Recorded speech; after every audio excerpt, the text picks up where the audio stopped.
rivalry game comes down to the end, just like we've seen so many times, and glad we got the on the other side of this. I've seen a lot of games where we've been victorious, and I've been in a different colored shirt, and happy that our fans were able to get this win and our players were able to get this done. Obviously, didn't play our best, especially in the first half, but we talked about it at halftime. We thought 30 minutes was still enough time for us to come back and get a victory. So proud of the players, the leadership, the guys stepped up and found a way to make plays, and wasn't pretty in a lot of different ways, but you have to give a lot of credit to Utah and the way they played the game. I mean, it was just nice to flip it over and get the win and hold them to 21 points after we shut them out basically in the second half. Credit to Jay and defensive staff for doing that, but it was a back and forth game, and it's just one of those things where we were able to get it done at the end, and I'm glad that Will was able to step up and execute the kick, and it was a good game. It was a lot of fun, especially because we got the victory, but it just seemed like that these kind of games always come down to the end like that, and I'm glad that we were able to get this done and get the win. So what questions do you guys have for me? Does it feel like you guys are a team of destiny and you come down to the last moment on a few of these games, and even when everything seems like it's going against you, you guys have found a way to win? Yeah, just keep believing in each other. We've doubled down on our culture, trusting and loving each other, and I think it's gone well, but it's also had some ups and downs, and just doesn't look like that because we're 9-0 right now. So, but there's a lot of really cool things we can keep building on, and it's really cool for me to see our leadership and our players take over the team, and I wish I could sit there and take credit for it, but we have some really good young men on in this program, and they've done a great job holding each other accountable and getting the most out of each other. And so even at halftime, they're saying the right things, and there's no need to panic. We told them there's no need to panic, but we need more urgency, and we need to get some things done. We need to play more physical, especially up front in the line. And so I think Utah played physical. We knew that this could be a game that can get the most out of us, and I thought that we were to get that done in the second half, and just let's not spot them so many points next time, and with some of the mistakes that we made, but you have to give them credit. I think, especially in those 3 drives that they just scored on, you got to find a way to get off the field, and but so not perfect, but we'll work on it and see if we can get there.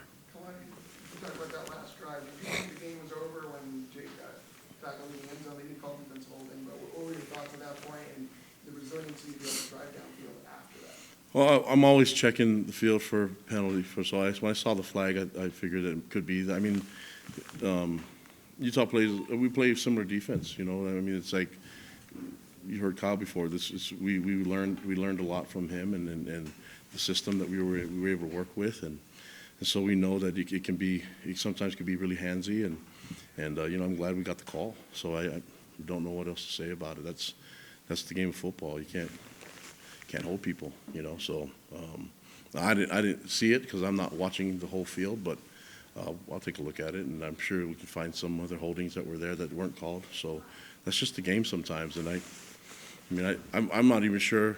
I think I'm a biased person. When they said it was face mask, and I thought Isaiah grabbed the shirt, but you just got to live with it, whatever decision the refs make. I don't think they're trying to get it wrong, So that's just part of the game. The refs are part of the game, and I'm glad that we were able to capitalize on that and make a play. And nice catch by Chase, and great execution on the kick by Will Farron. And the snap and the kick, the hold was awesome too, and protection. So Will was cool as it could be. I mean, that there was not going to be a way to stop the clock or freeze him. So we just felt really good about running the ball, having the clock run, and having just set up there and kick. And K-Pop has worked on that situation so many times. So nothing was brand new to us. It's something that these guys have done over and over again. What's it like watching the ball go through? Because this rivalry's had games that hit the post, have been blocked. Yeah.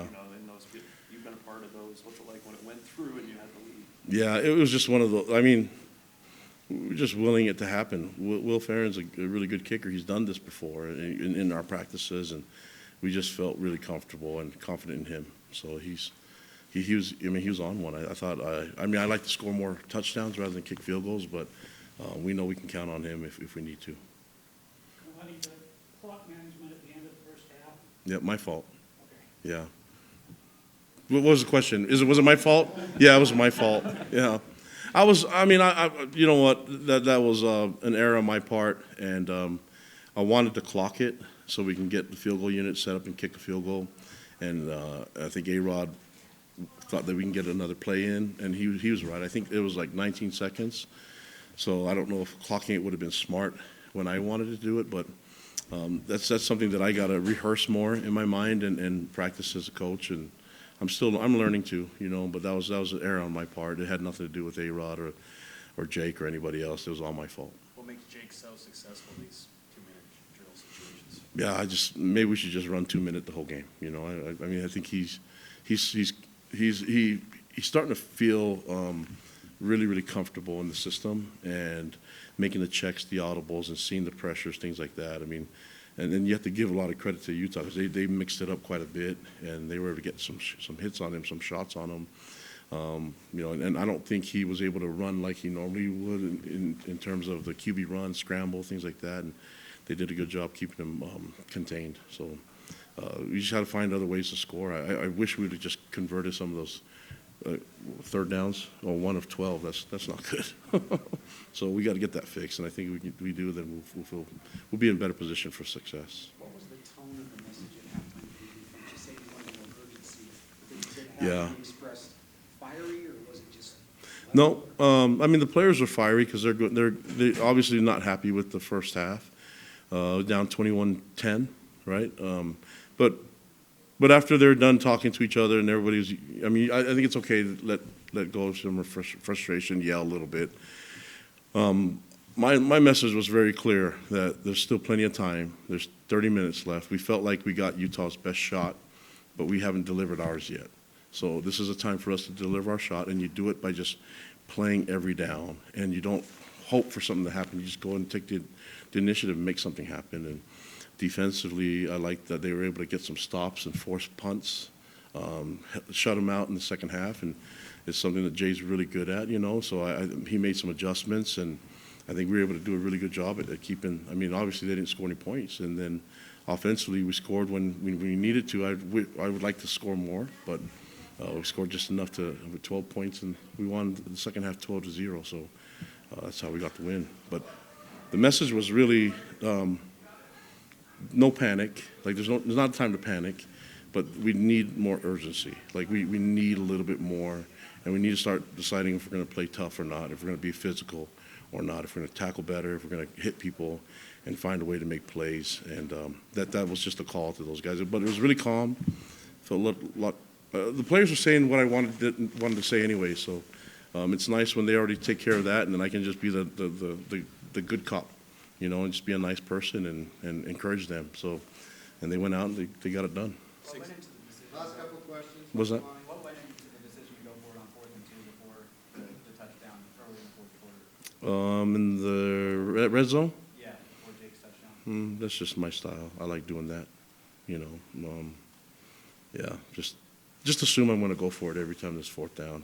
That'd be good. Yeah, I just had a good gut feeling about it, and we knew that we can get a first down. So it was, if you're looking at it for the goal line, then it would be a different call. But I liked that we could convert. And I think it was 4th and 2 to get a first down at the 1, and I felt good about it. So, yeah, there's nothing other than that, a good feeling. 16 points from the special teams. Yeah. Farron and Keelan Marion, just the impact that they had in this game. Yeah, I mean, that's huge. Keelan's he's a beast. He's there's a reason why he's our returner. And he's literally that close to breaking one every time. I mean, I love having him. He's a great weapon for us. And K-Pop has done a great job getting special teams, having special teams become a force for us. And just really happy with how he's coached them and got them prepared. And he's an amazing coach, and the players have bought into what he asks. Kalani, you apologize for keeping us waiting, which was a really nice thing, but totally unnecessary. But the truth of the matter is, your post-game celebrations take a really long time. The coordinators come down, the families come down, every single player is there celebrating. What is the depth of this family and how special are moments like this? Well, I mean, it was so many times in coaching, we're always just correcting, and I even did it a little bit tonight, just talking about the mistakes that we made. And then we focus always on the negative part, the mistakes, and then we don't take enough time to praise. And my wife was someone that said, hey, you're so much better when you get to praise people and thank people. And so I started trying to do that a little bit more. But I thought it'd be good for our program to do that. And the wins are so important, and they're hard to come by that you need to celebrate them. And I don't want these guys to go through life thinking that everything's expected of them, that it's okay to praise the good things and in the middle of correcting the mistakes. And that's kind of what we're always going to do. And I'm glad people are patient with me as I make mistakes, but nice that they can praise me. If you guys could praise us a little bit more, that'd be great too. So yeah, it's just a better way to live life, and I want these guys to get the most out of their experience as a BYU football player. All right, Thanks, guys.